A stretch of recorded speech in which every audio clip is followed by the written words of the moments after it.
Hi friends, சிறுகடி காசெல்லாம் விஜயை நார் அடிச்சு அப்படியே சின்ன பின்னமாய் வர்றாங்க. இந்த மாதிரி என் மருமக தான் கொடுத்தா அப்படி இப்படின்னு சொல்கிறாங்களா. இதெல்லாம் நம்ப முடியாதுமா, இது போய் சொல்கிறீங்க.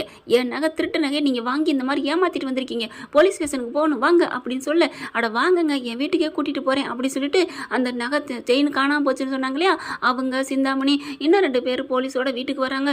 ஏய் ரோகிணி அப்படின்னு கத்திட்டு வராங்க. விஜயா என்ன சத்தமாக இருக்குன்னு சொல்லிட்டு எல்லாரும் ஹாலுக்கு வராங்க. போலீஸோட விஜயா வர பார்த்துட்டு ரோஹிணிக்கு அல்லு விடுது. என்ன விஷயம் அப்படின்னு கேட்க, என்னடி பண்ணி நினச்சி எனக்கு இந்த செயினை கொடுத்த அப்படின்னு கேட்க, அந்த அம்மா என்ன பண்ணுது, ஓ இந்த மருமகதை உனக்கு வாங்கி கொடுத்ததா அப்படின்னு சொல்லிட்டு, ஏண்டி என்னடி பண்ணி நினச்சிட்டு இருக்க, என் கழுத்துல இருந்து அத்துட்டு வந்து அவனு உனக்கு கூட்டா என்ன நினச்சிட்டு இருக்க அப்படின்னு சொல்லி ஓங்கி ஒரு அறை கொடுக்க, மனோஜ் உடனே இங்கே பாருங்கம்மா, யார் வீட்டுக்கு வந்து யாரை கை வைக்கிறீங்க, அவ ஏன் பொண்டாட்டி, ஆமாம் உன் பொண்டாட்டி, என் நகையை திருடிட்டு போனவிட்டு வந்து திருடி வாங்கிட்டு வந்திருக்கா, இவ யாருக்கு தெரியும், கூட்டா கூட இருக்கலாம் அப்படிங்கிறாங்க. இல்லை மனோஜ் நான் உண்மையிலே வாங்கி தான் கொடுத்தேன் அப்படிங்கிறாங்க. வாங்கி கொடுத்தியா, யார்கிட்ட வாங்கின, பணம் ஏது உனக்கு அப்படின்னு கேட்க, அது வந்து அப்படின்னு சொல்லிட்டு இருக்கிறேன், உண்மையை சொல்லு அப்படிங்கிறாங்களா. இந்த மாதிரி சிட்டிக்கிட்ட தான் வாங்கினேன் அப்படி போட அருவாளா அப்படிங்கிற மாதிரி முத்து வந்து கேட்குறாங்க. சிட்டிக்கிட்டலாம் பழக்கம் இருக்கா, அதுவும் நகை வாங்குற அளவுக்கு அப்படிங்கிறாங்க.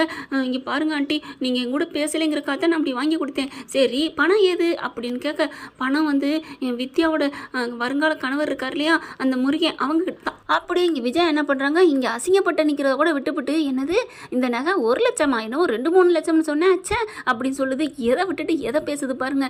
ஆனால் இங்கே பார்த்தீங்கன்னா முத்து மட்டும் விடவே இல்லைங்க.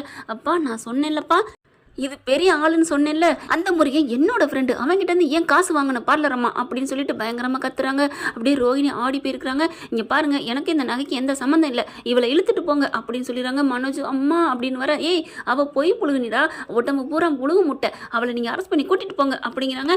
அதுக்கப்புறம் ரோஹிணி என்ன பண்ண போகிறாங்க, சிட்டியை கம்ப்ளைண்ட் பண்ணி உள்ளுக்க வர வச்சு 2 பேரும் 1 2 3ன்னு கம்மி என்ன போகிறாங்க. ஓகே ஃப்ரெண்ட்ஸ், பார்க்கலாம் என்ன நடக்க போகுதுன்னு. இந்த பற்றி உங்களுக்கு பிடிச்சிருந்துச்சுன்னா உங்கள் பொண்ணான கையில் லைக்கை போட்டு சப்ஸ்கிரைப் பண்ணிடுங்க. Thank you friends.